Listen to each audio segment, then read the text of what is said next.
열왕기상 11장 14절부터 25절 우리 한 절씩 교독해서 읽겠습니다. 여호와께서 에돔 사람 하닷을 일으켜 솔로몬의 대적이 되게 하시니 그는 왕의 자손으로서 에돔에 거하였더라.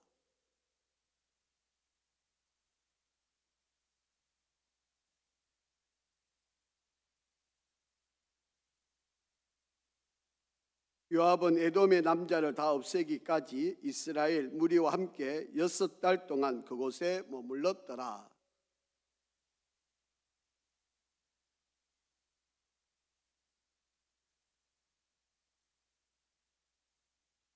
미디안을 떠나 바란에 이르고 거기서 사람을 데리고 애굽으로 가서 애굽 왕 바로에게 나아가매 바로가 그에게 집과 먹을 양식을 주며 또 토지를 주었더라.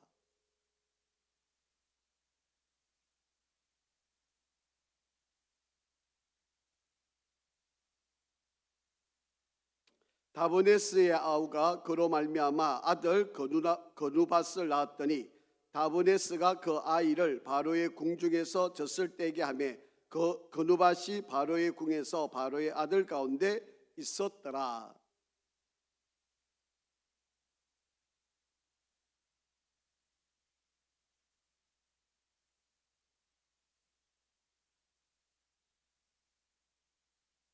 바로가 그에게 이르되 네가 나와 함께 있어 무슨 부족함이 있기에 내 국으로 가기를 구하느냐. 대답하되 없나이다. 그러나 아무쪼록 나를 보내옵소서 하였더라.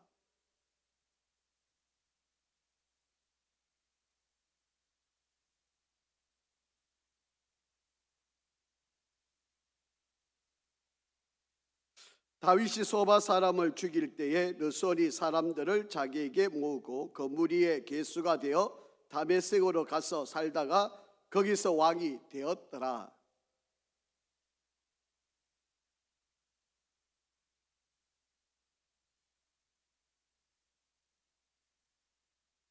아멘.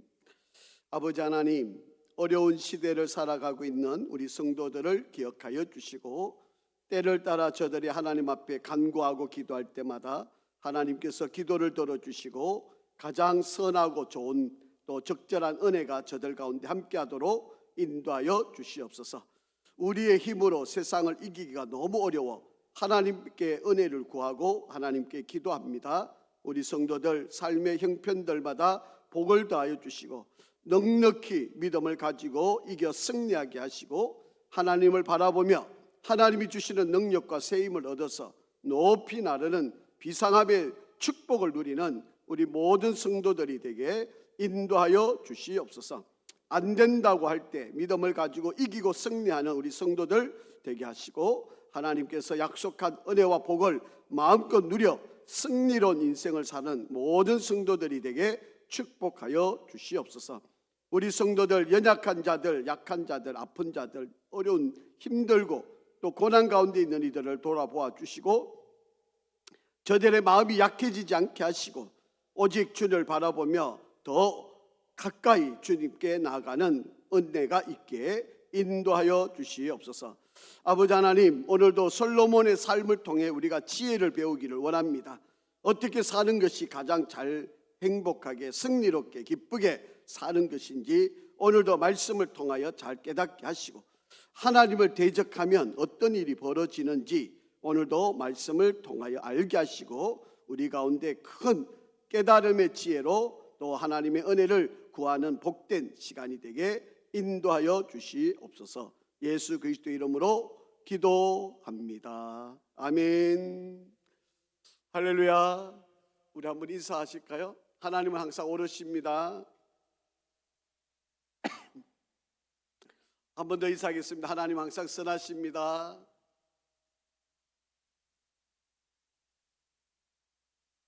인사한 대로 믿으시나요? 예, 우리 하나님은 항상 오르신 분이십니다. 또 우리 하나님은 항상 선하신 분입니다. 예, 오늘은 우리 열왕기상 28번째 시간입니다.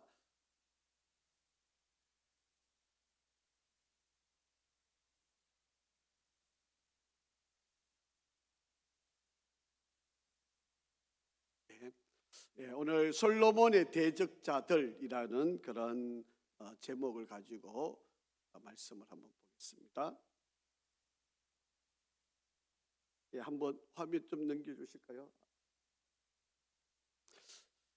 조선 시대를 지배했던 사상이 우리가 잘 알고 있는 것처럼 성리학이라고 하는 것이죠. 이 성리학이라고 하는 것은 우리의 뿌리의 근간이 되는 유교 사상을 뿌리를 두게 되었습니다. 이게 단순히 우리가 삶을 지배하는 그러한 원리이기도 했지만, 이런 사상들이 들어오게 되면 인생의 모든 전반, 여러분 생각부터 행동 그리고 신적인 존재까지 의식하게 되는 바로 그런 것이 되어집니다. 그렇기 때문에 이 사상이라고 하는 것이 그만큼 무서운 거죠. 여러분, 솔로몬이 하나님을 잘 믿다가 우상을 섬기는 여인들을 맞이하다가 그 우상을 숭배하는 그런 여인들을 따라서 하나님을 저버리고 산당을 짓고 우상의 제물을 섬기는 바로 그런 죄악을 범하는 바로 그런 일들이 벌어지게 됩니다. 이렇게 어떤 사상이 하나 들어오게 되거나 이단들이나 우상이 들어오게 되면 그것이 그 사람의 전반의 생활과 삶을 지배하게 되는 거죠. 여러분, 조선시대의 성리학이라고 하는 것이 약 500년을 우리를 지배하고 왔던 것처럼, 여러분 어떠한 사상이 또 어떠한 생각이 우리를 지배하게 되면 여러분 그것이 단순히 그냥 잘못이구나, 그거 고치고 깨닫고 금방 새롭게 바른 길로 다시 찾아가느냐, 그렇게 되기가 어렵다는 거예요. 쉽지 않습니다. 그러니까 한번 들어오거나 받아들일 그 순간이 얼마나 위험한 것인지. 여러분, 우리가 지금까지 열왕기상을 읽어왔잖아요. 1장부터 우리가 1장부터 지금까지 계속 읽어왔는데, 이 읽어온 11장까지 읽어온 이 상황 속에서 보시면 여러분, 솔로몬이 어떻게 왕이 되었고 그가 어떻게 하나님의 일을 감당하고 성전을 짓고 그동안 하나님의 뜻을 이루어서 얼마나 큰 일을 많이 잘 감당했는가를 잘 설명이 되어져 왔죠. 자, 그런데 이제 이 솔로몬이 하나님 앞에 큰 죄악을 범하는 그런 결과 이제 엄청난 하나님의 심판을 받게 되는 바로 그런 상황에 이르게 된 바로 그러한 장면입니다. 자, 성경을 한번 읽어보죠. 9절 9절 한번 같이 읽어보겠습니다. 시작.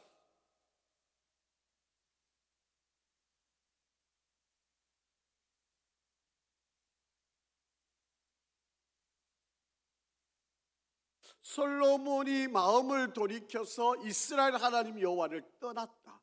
여러분, 이게 상상이 가능합니까? 다윗으로부터 그렇게 철저하게 교육을 받고 아버지로부터 그렇게 신앙적인 교육을 잘 받았던 다윗인데 이방 여인과 결혼하게 되니까 그 이방 여인을 따라서 하나님을 저버리게 됩니다. 제가 여러분한테 좀 과하기도 하지만 저도 그것이 매우 부담스러운 이야기이기도 한데요, 여러분 정말 결혼 잘해야 됩니다. 여러분 정말 자녀들 결혼 잘 시켜야 됩니다. 이게 얼마나 큰 일인가를 우리가 너무 가볍게 생각을 여러분, 솔로몬이 어떻게 이럴 수 있을까요? 하나님의 성전을 지었던 사람입니다. 이스라엘 백성들이 그렇게 학수고대하던 하나님의 거룩한 성전을 지었던 솔로몬인데 이런 일이 벌어진다고 상상이나 할 수 있겠습니까? 하나님을 떠났다. 다시 말하면 하나님을 믿지 않았다는 거예요. 그렇게 잘 믿어왔던 솔로몬인데, 그렇게 열심히 하나님을 잘 섬겼던 솔로몬인데 어떻게 솔로몬이 이런 일이 있을 수 있느냐는 거예요. 여러분, 하나님이 꿈에 2번씩 나타나서 충고하고 계시하고 보여주고 일깨워 주었는데도 솔로몬이 돌이키지를 않았다. 여러분, 왜 그랬을까? 이거는 뭐 더할 설명을 할 필요가 없습니다. 아내를 잘못 만난 거예요.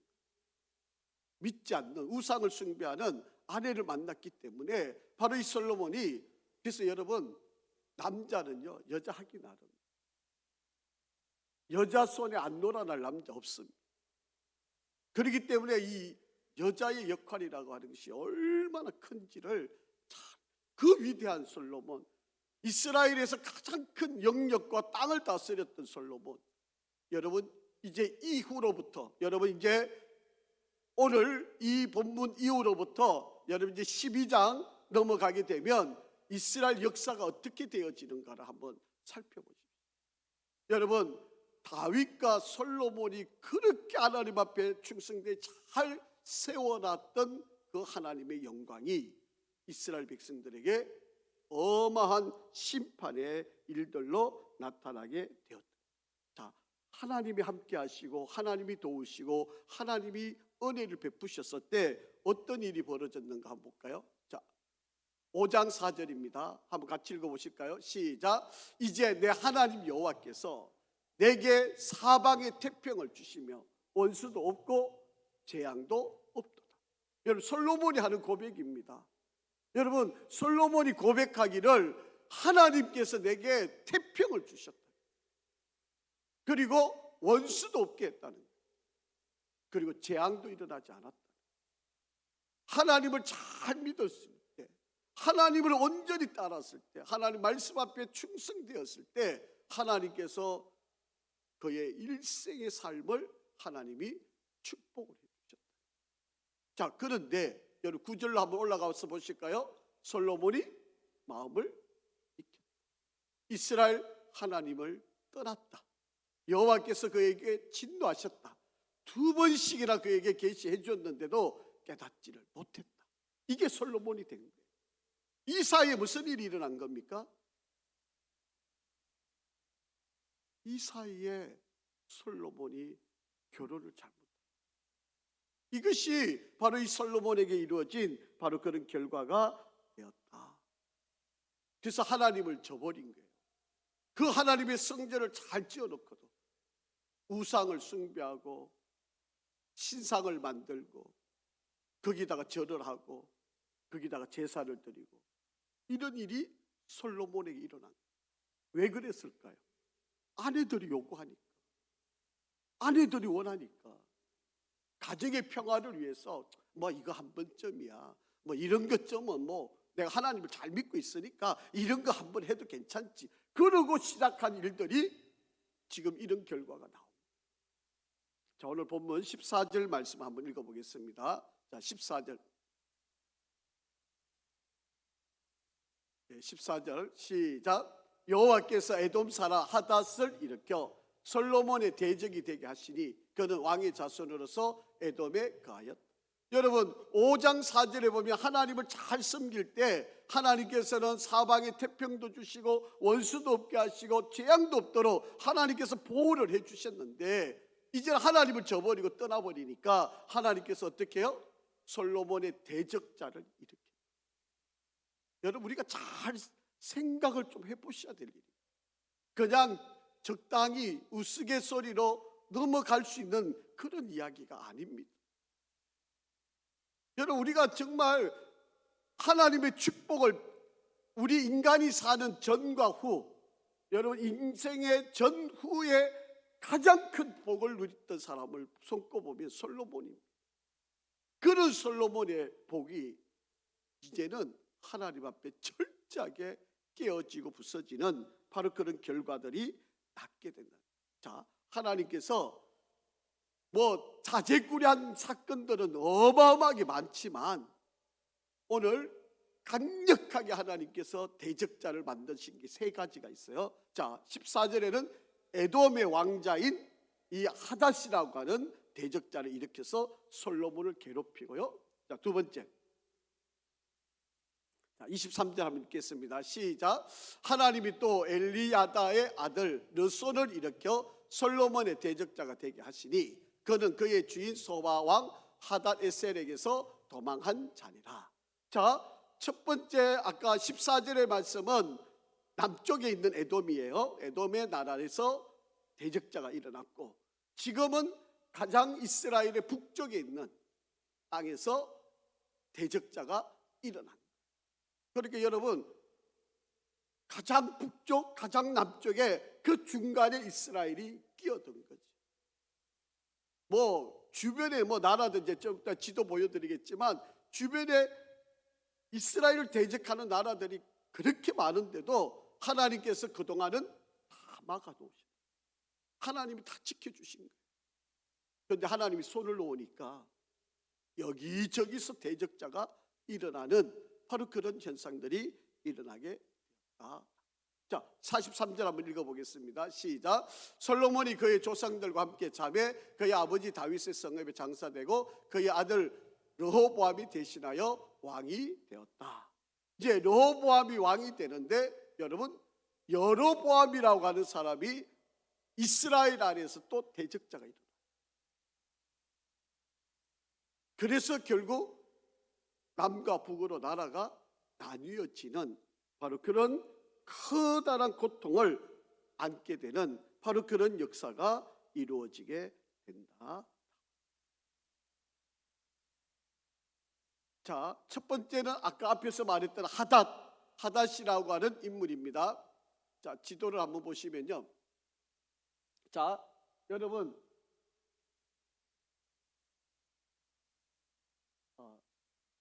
제일 밑에 보시면 옅은 노란색으로 되어 있고 제일 오른쪽에 보시면 에돔이라는 나라가 있습니다. 예. 이 에돔이라고 하는 나라에 하닷이 반역을 일으키고 이제 나중에 자기가 우선 살기 위해 가지고 이제 애굽 땅으로 피신을 갔다가 거기에서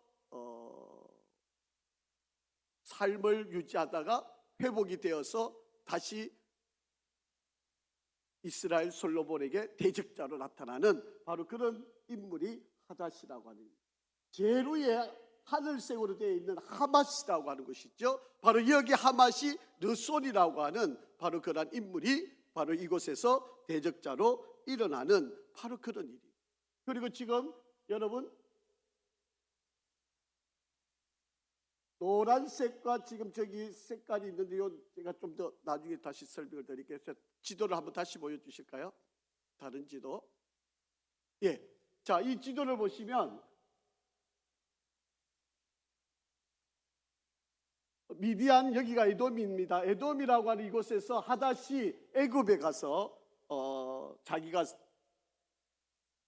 생명을 부지하기 위해서 애굽으로 가는 바로 그런 식이고요. 저 위쪽에 보면 수리아라고 하는 나라인데 거기에 르손이라고 하는 사람이 반역을 일으키는 바로 그런 모습들입니다. 여기에 이스라엘이 솔로몬 시대의 대적자들, 이것이 우연히 이렇게 일어나는 일이 아니고 하나님께서, 솔로몬이 하나님을 저버리니까 하나님께서 이런 대적자를 붙여서 하나님께서 심판을 하시는.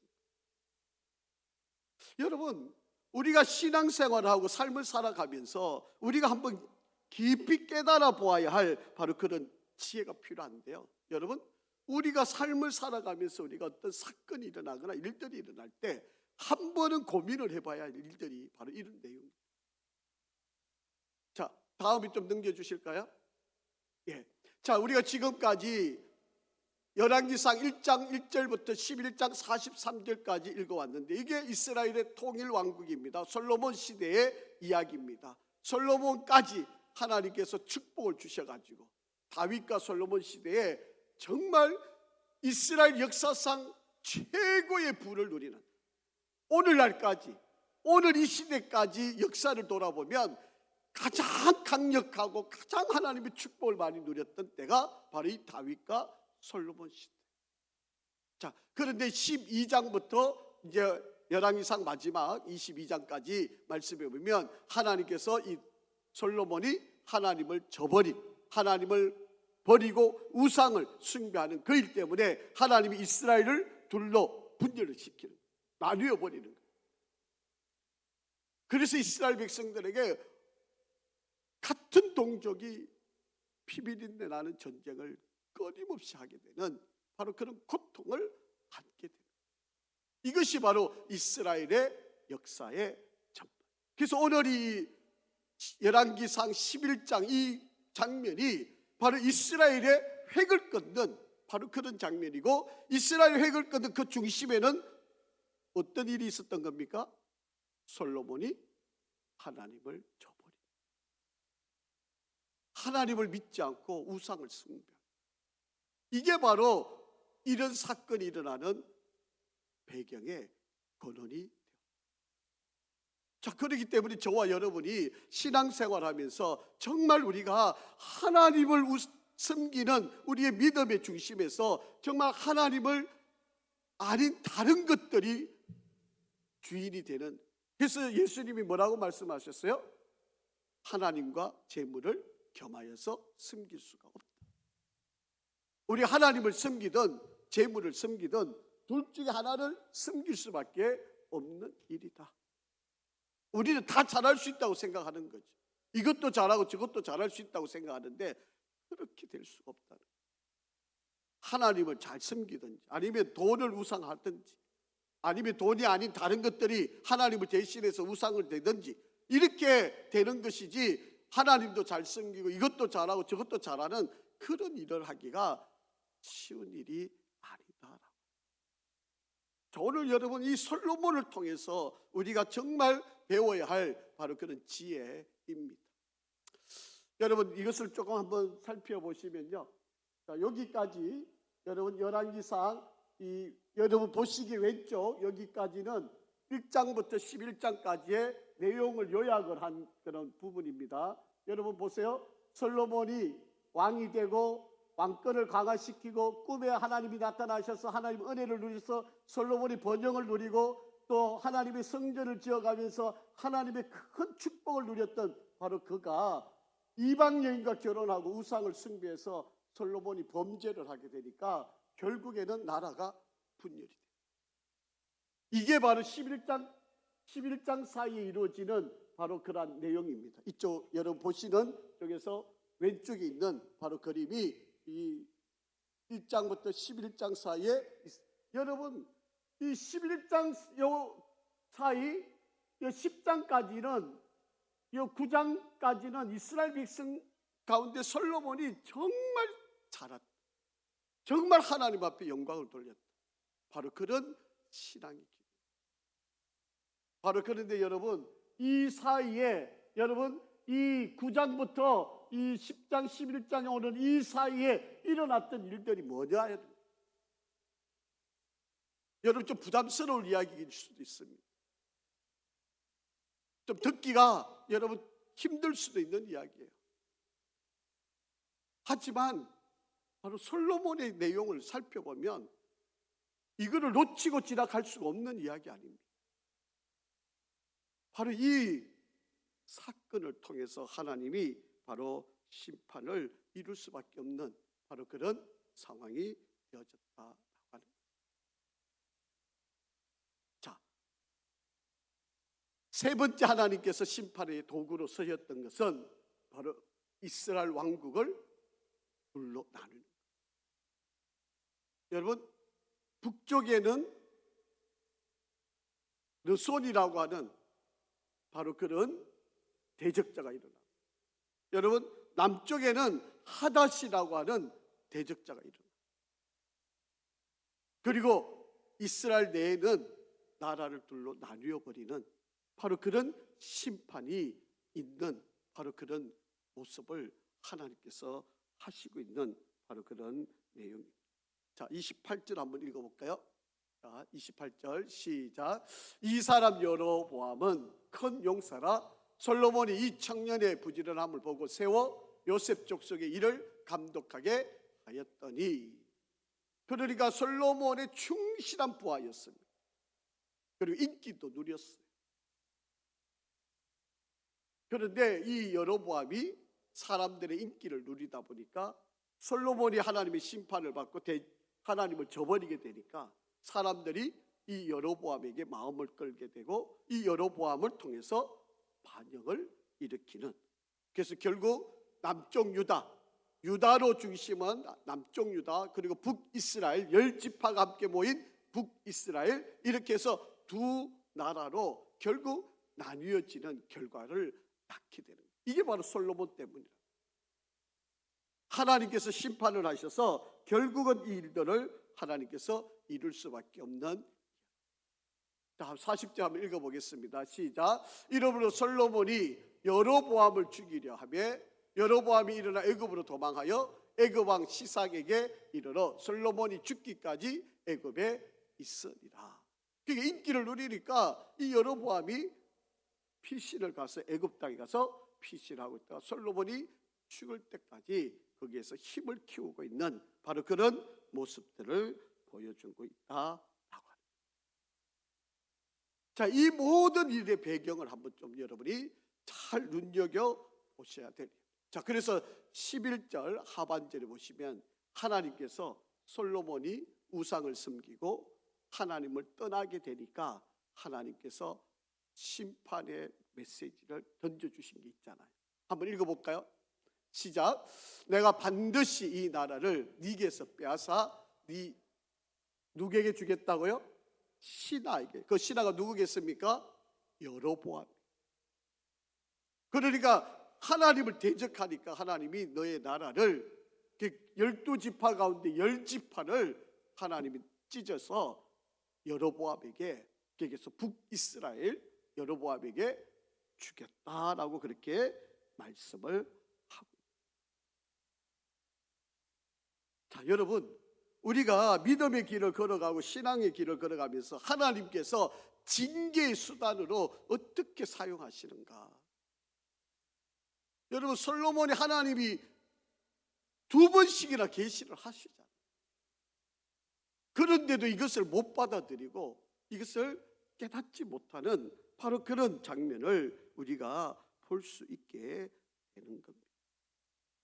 여러분, 자기가 나라를 잘 지키겠다고 말을 많이 수입을 하고 또 병마를 만들고 또 지도자들을 많이 세우고 그래서 나라를 잘 다스리겠다고 하는데 하나님께서 한번 심판하시니까 나라가 나뉘어져 버리는, 자기가 다스리던 그 땅이 두 조각 나버리는, 이런 비참한 일들이 이루어지는 현상을 본다. 한번 보실까요? 지도를 한번. 예.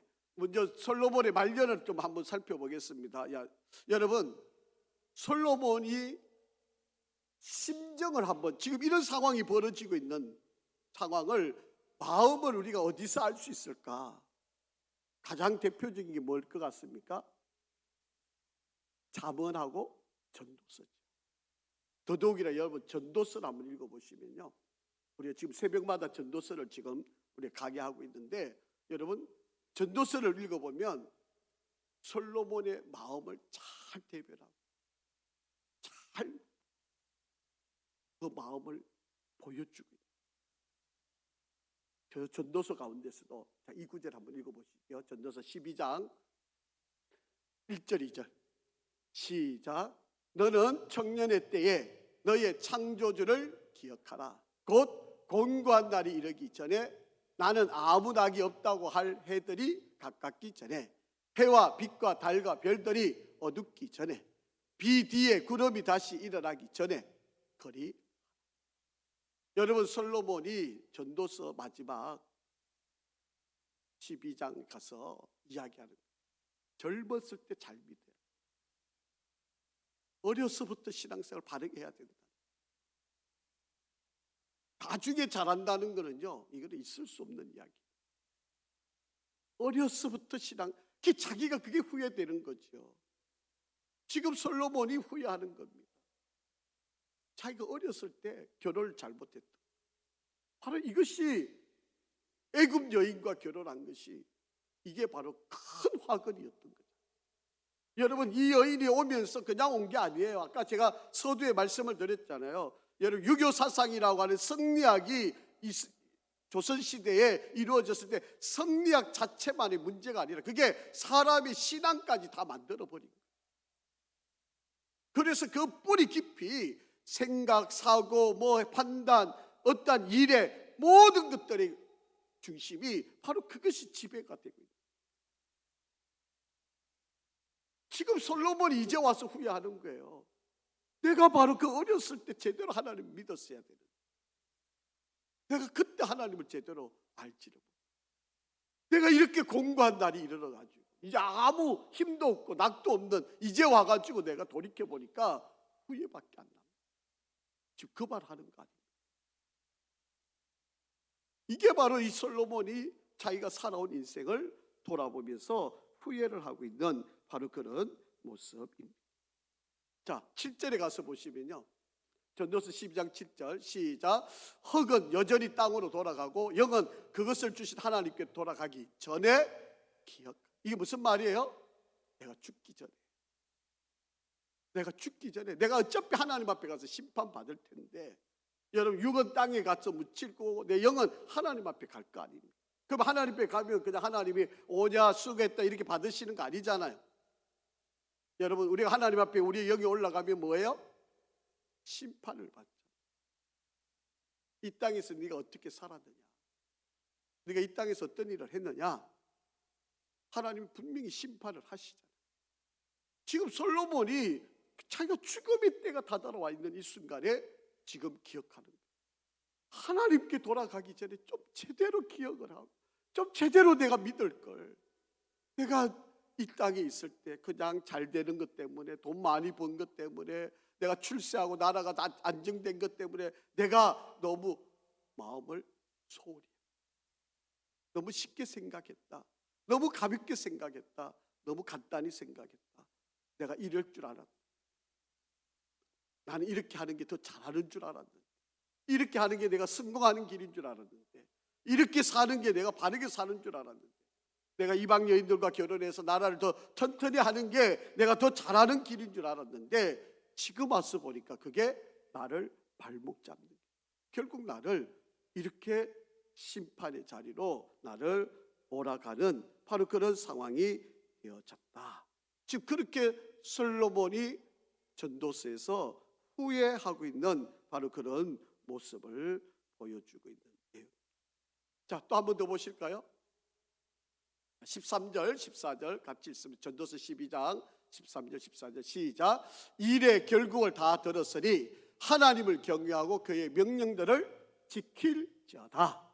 이것이 모든 사람의 본분이니라. 하나님은 모든 행위와 모든 은밀한 일을 선악간에 심판하시리라. 아멘. 이게 솔로몬의 결론이에요. 그래서 내가 좀 젊었을 때 제대로 믿을 걸, 내가 제대로 신앙생활 할 걸, 제대로 결혼할 걸, 지금 그렇게 후회를 하는 거예요. 내가 이제 와서 보니까, 내가 보니까 돈도 필요 없고 아무 권력도 아무 의미. 여러분, 우리가 전도서 지금 매일 아침마다 읽잖아요.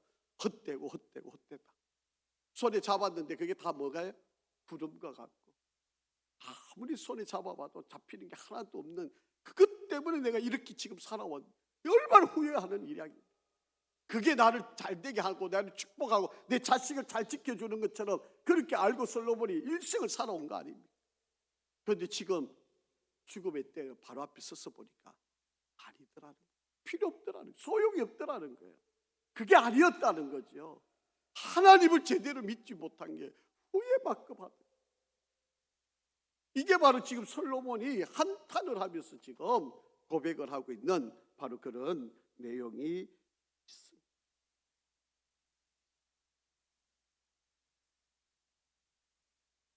자, 이런 솔로몬에게 하나님께서, 자, 오늘 본문이에요. 11장 14절. 여호와께서 에돔사 하닷을 일으켜서 솔로몬의 대적이 되게 하시니 그는 왕의 자손으로서 에돔에 거하였다라고 그렇게 이야기를 합니다. 이 하닷이라고 하는 말은 우레의 신이란 뜻을 가지고 있습니다. 자, 지도 한번 보여주실까요? 지도가 또 지워져. 예, 다시 좀 앞으로 돌아가 주시죠. 이 하닷이라고 하는 이 사람이 여러분 잘 알다시피 에돔이란 나라의 왕자인데요. 에돔은 여러분 잘 아시죠? 에서의 후손이잖아요. 이 에서의 후손이기 때문에 사실은 이스라엘과는 형제지간이죠. 많은 세대가 흘렀기 때문에 사실은 남남이기는 하지만 그래도 뿌리 조상으로 올라가면 바로 여러분 이 에서와 야곱의 그 끈끈한 관계를 가지고 있는 그런 모습을 보게 됩니다. 이 하닷이 자기가 살기 위해 가지고 이집트로 도망가서 이집트 공주하고 결혼을 하고 그래서 힘을 기르는 거예요. 힘을 길러가지고 솔로몬을 대적하는, 그래서 하나님이 이 일련의 모든 과정 속에 하나님이 개입을 하시는 거예요. 사실은 솔로몬이 요압 장군 아버지의 충신이었고 그 귀한 요압 장군을 보내가지고 이 에돔을 멸족시키려고 했었는데 그렇게 하지를 못한 거죠. 그런 것이 화근이 되어서 뿌리가 남겨졌다가 결국에는 솔로몬을 대적하는 바로 그런 일들로 쓰임받는 자가 된 것이 바로 이 에돔 사람 하닷이라고 하는 인물입니다.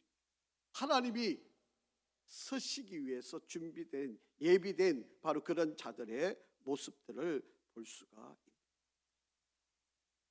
자, 여러분, 오늘 솔로몬의 모든 대적자들을 우리가 이렇게 살펴가 보면서 우리가 한번 좀 깊이 마음에 좀 담아둬야 할 일이 있습니다.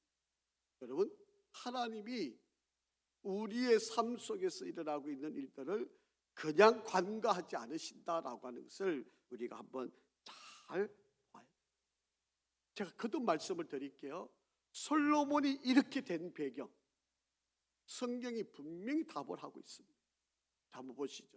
3절 한번 읽어볼까요? 시작. 왕은 후궁이 700명이요 첩이 300명이라. 자, 그 다음 잘 읽어보세요. 시작. 그의 여인들이 왕의 마음을 돌아서게 하였더라. 여러분, 1000명의 여자들이 솔로몬의 마음을 하나님으로부터 믿지 못하게 끄지 못한 게, 그러니까 솔로몬이, 그렇게 잘 믿었던 솔로몬이 변절하게 되는, 변심하게 되는 바로 그런 결과를 낳게. 여러분, 우리는요 너무 쉽게 생각하는 거죠. 안 그래, 그렇게 될 수가 없어, 아니야. 우리는 너무 쉽게 생각할 수 있는 이야기일 줄 모르지만 그렇지 않습니다. 그런 일이 아닙니다. 여러분, 솔로몬을 한번 보십시오. 여러분, 솔로몬이, 우리가 지금까지 살펴본 그 위대한 일들을 감당했던 솔로몬, 그도 여인들에 의해서 마음이 하나님께로부터 돌아설 수밖에 없었던 바로 이런 상황들이었다. 물론 이제 솔로몬, 우리가 바라기는요, 우리가 이 솔로몬의 이후의 삶을 다 알 수는 없고, 우리가 이 잠언이나 전도서를 우리가 이제 읽어보면서 솔로몬이 늦게나마 깨달았던 거죠. 그래서 이 잠언도 쓰고 전도서도 쓴 거 아니겠습니까? 아마 많이 회개했겠죠. 많이 눈물을 흘렸겠죠. 정말 하나님 앞에 얼마나 자복, 통회, 회개, 콧물, 눈물 다 빼면서 기도를 했겠습니까? 회개 기도를 얼마나 철저히 했겠습니까? 그런데 여러분, 정말 아픈 이야기. 여러분, 우리가 솔로몬을 보면서 너무 가슴 아픈 바로 그런 이야기를 우리가 대할 수밖에 없는 상황. 여러분, 이것이 오늘 저와 여러분의 이야기가 아니라고 말할 수 없는 바로 그런 현실이 되어진다. 여러분, 솔로몬이 자기가 그 창고의 그 검은 보화, 여러분, 은이 너무 많아가요. 길가리에 발이 채이는 돌덩어리보다도 더 많은 것이 은이잖아요. 금이었잖아요. 그러니까 여러분, 상상을 하면, 여러분 이스라엘 가보시면요, 길거리가 다 돌밭입니다. 여러분, 우리 같이 이렇게 이게 모래로 되어 있는 땅을 찾아볼 수가 없습니다. 왜냐하면 이 사막 기후니까 여러분, 바람만 불면 모래가 다 바람에 날려가 버리고 남는 거는 자갈밖에 없어요. 우리가 그 자갈길을 그냥 그러니까 발에 채이는 그 자갈보다도 더 많은 게 은금이니까 얼마나 대단한 부를 누렸었던 시대였을까 한번 상상을 한번 해볼 필요가 있는 거예요. 그랬던 솔로몬인데 그 솔로몬이 변절이 돼요. 하나님이 그런 축복을 주시고 하나님이 보호해 주셨을 때는 전쟁도 없고 오직 평화와 위험 가운데서 지켜주시는 은혜로 솔로몬이 살아왔습니다. 자기 나름대로 꾀를 쓴 거죠. 내가 전략적으로 가장 강력한 애굽이란 나라의 공주와 결혼을 하면 이 나라를 더 잘 지킬 수 있을 거다. 그렇게 생각하고 결혼을 하게 됩니다. 그렇게 시작한 결혼이 1000명의 여자들과 결혼. 이렇게 뭐 온갖 나라의 여인들을 다 불러. 제가 말씀드렸잖아요. 그 여인만 들어오는 게 아니라니까. 그 여인만 들어오는 게 아니라 그 여인과 함께 그들이 섬기는 신들이 같이 들어온다. 이게 무서운 거죠. 이게 우리를 조심하게 만드는 이유. 뭐 우리는 가볍게 생각하잖아요. 뭐 쉽게 생각하는 일이고 간단하게 뭐 그럴 수 있겠다. 여러분 이방 여인 한 사람이 들어오면요, 여러분 한 사람만 들어오겠습니까? 공주가 들어오면 거기 시종 따라오고 뭐 여러 사람 이렇게 최소한 한 20-30명은 따라오지 않겠습니까? 뭐 좀 이렇게 뭐라 그럽니까? 뭐 그 나라에서 치료 잘하는 의사도 붙여왔을 테고, 그죠? 또 점술가도 몰래 붙여가지고 보내왔을 테고, 뭐 또 여러 가지 이 어쨌든 공주를 보호해야 될 거 아니겠습니까? 그러니까 뭐 공주 한 사람은 딸랑 들어와가지고 결혼 생활하는 건 아니잖아요. 거기에 최소한의 사람들이 따라 붙어왔을 때, 그러니까 여러분 한번 상상을 한번 해보세요. 어떤 일이 벌어졌을까? 이것이 가히 짐작이 될 만한. 앞으로 조금 아까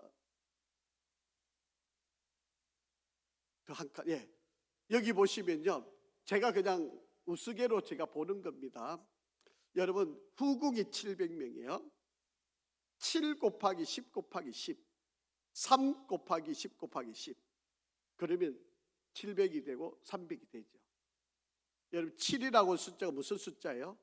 이스라엘 백성들이 갖고 있는 숫자 중에 완전 숫자잖아요. 그게 열이라고 하면은 꽉 채운 숫자를 이야기합니다. 완전 숫자에 꽉 채운 열이 2번 곱해지고, 3이라는 숫자는 무슨 숫자예요? 이스라엘 백성들이 생각하는 3의 숫자는 하나님의 숫자잖아요. 하나님의 숫자예요. 거기다가 열 완벽한 10이 2번씩. 여러분 이것만 봐도요, 솔로몬이 넘어갈 수밖에 없는 환경을 만들어 놓았다. 그냥 제가 우스갯소리로 생각을 해본 겁니다. 7 곱하기 10 곱하기 10, 3 곱하기 10 곱하기 10. 여러분 이걸로만 봐도 여러분 얼마나. 여러분 욥기 시대에 욥의 친구가, 욥이 많은 고난을 당했잖아요. 자식이 다 죽고 재산을 다 잃고 자기 몸에 병이 들고, 그러니까 친구가 와서 하는 말 중에 이런 말이 있었어요. 욥기 20장 한번 보실까요? 1절 2절 시작. 나만 사람 소발이 대답하여 이르되 그러므로 내 초조한 마음이 나로 하여금 대답하게 하나니 이는 내 중심이 조급함이니라. 이렇게 이야기를 합니다. 욥이 하나님께 이렇게 어려움을 당하면서도 신앙을 저버리지를 않아요. 여러분 욥이 고난 가운데서도 하나님을 원망하지 않아요. 여러분 욥의 위대함이 바로 여기 있습니다. 여러분 욥이 어지간하면 여러분, 아니 눈앞에서 자식 10명을 잃었는데 한 명만 잃어도 여러분 자식이 죽으면 가슴에 담을 수밖에 없는 게 부모 마음인데, 10명이 자식이 한꺼번에 죽었는데 어떻게 안 슬프고 원망이 안 되겠습니까?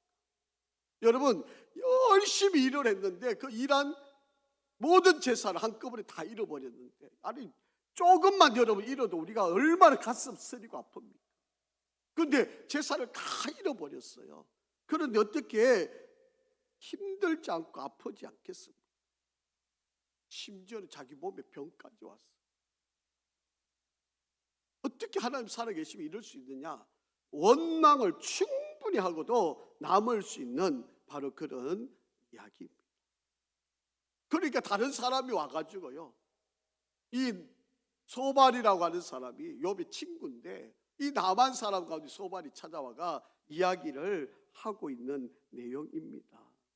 자기 생각대로 이야기하는 거예요. 하나님을 믿지 않는 사람들이니까 욥한테 와가지고 지금 이야기를 하는 겁니다. 당신이 지금 이렇게 된 거, 당신이 뭔가 몰래 잘못을 짓고 죄를 짓고 하나님 앞에 뭔가 잘못해서 그런 거 아니냐. 소발이 내가 너무 지금 조급하다는 거야. 도대체 네가 지금 잘못을 깨닫지도 못하고 있고 하나님을 원망해야 될 지금 상황인데 원망도 하지 않으니까 내가 지금 더 답답하다. 지금 그런 이야기입니다. 여러분, 하나님 안 믿는 사람들이 보는 세상적인 시각들이에요. 여러분, 솔로몬의 주변에 있는 여인들을 한번 보세요. 하나님을 안 믿고 우상을 섬기는 자들이죠. 솔로몬이 조금만 어려우고 문제가 있었으면 아마 조금 징조들이 있었을 때 아마 믿는 아내들이었으면 어떻게 했겠어요? 당신 그러면 안 됩니다. 왕이요, 빨리 하나님이 전에 올라가셔서 회개하셔야 됩니다. 지금 이러고 있을 때가 아닙니다. 이렇게 아니 빨리 선지자를 부르셔가지고 하나님이 무슨 뜻인지 좀 들으셔야 되지 않겠습니까? 이렇게 충고했지 않겠습니까? 그런데 지금 솔로몬한테 이런 일이 벌어지고 있을 때 이 1000명의 처첩들이 어떤 일을 했을까요? 여러분, 상상되지 않나요? 이들이 하나님께 찾아왔을까요? 아마도 안 그랬을걸요. 자기 신들 앞에 가가 우리 신이 최고입니다. 왕이여, 여기 가서 제사 지내면 이 어려운 문제, 이 대적자들 다 물리칠 수 있습니다. 우리 신들한테 가서 제사 드립시다. 솔로몬이 또 코끼가 그거 가가 또 제사 드리고 또 저기 와가지고 저기서 또 제사 또 그거 가가지고 이러고 있었지 않았겠느냐. 아마 이런 게 눈에 뻔히 보이는 현상이에요. 하나님을 제대로 믿는 아내였다면 지금 무릎 꿇어야 됩니다. 기도해야 됩니다. 하나님의 사람을 불러서 자초지종을 들어야 됩니다. 이렇게 충고를 해주지 않겠어요? 그런데 우상을 섬기는 여인들이니까 여기저기 끌려다니면서 우상 숭배하고 절하고 제사 드리고 송아지 바치고 안 그랬겠느냐는 거죠. 지금 이 사람이 말하고 있는 거 똑같은 거예요. 네가 지금 하나님 앞에 뭔가 잘못하고 죄를 지어가지고 너가 뭐가 못된 짓을 해가 이런 건데 이 벌 받고 있는 걸 왜 모르느냐고 자기가 답답하게 여기는 것처럼 그렇게 했던 것을 볼 수 있다. 자, 여러분, 오늘 우리가 읽은 이 본문은요, 이스라엘의 획기적인 한 획을 끊는 바로 그런 장면이 바로 열왕기상 11장. 잘 믿어왔던 솔로몬이 바로 역사의 죄인이 되고 반역자가 일어나고 나라가 둘로 두동강이가 나는 바로 그러한 비참한 상황이 벌어졌다. 여러분, 우리에게도 오늘날 만약에 개인적인 나에게 어떤 일이 있거나 어려움이 있거나 문제가 있을 때 여러분, 이때가 바로 내가 하나님 앞에 바르게 서서 기도하고 하나님의 뜻을 진지하게 물어야 할 때라고 하는 것을 우리가 잘 기억해요. 솔로몬은 바로 그걸 놓치는 거예요. 왜요? 주변의 여인들 때문에. 하나님 앞에 진정한 회개가 있어야 될 그 시기를 놓쳐버려요.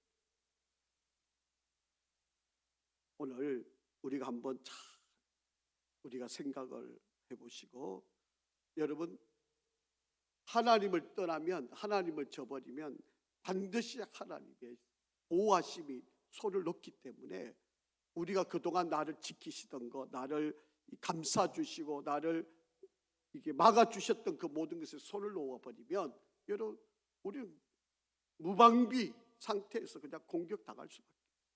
여러분, 우리가 사탄과 싸워서 우리가 어떻게 이길 수 있겠어요? 내 개인적으로 영적인 존재와 어떻게 이길 수 있겠어요? 하나님이 보호해 주시고 지켜주지 않으면 우리 100점 100패입니다. 지금 솔로몬이 그걸 그대로 우리에게 보여주고 있는 거예요. 다시 한번 우리가 한번 잘 믿음의 여정을 걸어가는 저와 여러분이 오늘 이 솔로몬의 이 안타까운 상황, 우리가 이 솔로몬의 시간을 살펴보면서 설교하는 저 자신도 매우 부담스러운 이야기고요. 이왕이면 축복의 말씀 전하고 뭐 잘될 이야기하고 귀에 달콤한 이야기하면 좋죠. 뭐 저도 뭐 그런 소리 안 하고 싶은 사람 아니잖아요. 그런데 성경에 있고 반드시 이런 사실이 여러분이 들어야만 할 이야기죠. 제가 이걸 쏙 빼버리고 그냥 좋은 이야기만 전하기를 원하는 그런 목사가 되기를 원하시는 건가요? 때로는 귀에 거슬리고 듣기 싫고 가슴 찔리고 정말 내가 마음이 편치 않는 설교일지라도 여러분 들어야 되는 거 아닙니까? 어느 게 좋은 목사인가요? 여러분 귀에 좋은 소리만 해주는 게 좋은 목사일까요? 저 이 소리 하고 하면 또 집에 가면 잔뜩 혼납니다. 사모가 또 왜 이렇게 부담 주는 설교를 하느냐, 왜 이렇게 힘든 설교만 하느냐, 그렇게 또 잔소리하게 또 뻔히 눈에 보이거든요. 그런데도 안 할 수 없잖아요. 여러분 이제 듣기 싫다 그러면 이제 안 하겠습니다. 이제 전해야 될 이야기잖아요. 사실인 이야기잖아요. 이걸 빼놓고 지나갈 수 없잖아요. 내가 이렇게 설교 안 하면 여러분 이 구절을 읽으면서 이런 생각을 하실 수 있겠습니까? 여러분 뭐 이런 이야기가 있었겠구니, 그랬구나, 나라가 나뉘어졌네, 이거 솔로몬이 잘못했구나 이러고 쉽게 넘어가 버렸잖아요. 그런데 이 안에 있었던 배경의 이야기가 이런 내용이었다. 기도하겠습니다. 아버지 하나님, 우리에게 하나님의 지혜를 깨닫기를 원합니다. 하나님을 끝까지 잘 순종하는 믿음의 길을 걷기를 원합니다. 끊임없는 유혹들이 우리에게, 그리고 우리의 상처를 주는 일들이 계속 일어나고 있는데 우리가 믿음으로 잘 단련하고 솔로몬의 전철을 밟지 않는 우리의 삶이 되게 인도하여 주시옵소서. 아버지, 정말 하나님을 끝까지 잘 믿고 싶습니다. 정말 하나님 앞에서 부끄러움 없이 서기를 원합니다. 오늘 우리에게 믿음의 용기를 주시고 하나님의 뜻을 분별하는 지혜도 주시고 하나님 앞에 엄중한 심판이 있음을 깨닫고 끝까지 믿음의 길을 승리하며 달려가게 도와주옵소서. 예수 그리스도 이름으로 기도합니다. 아멘.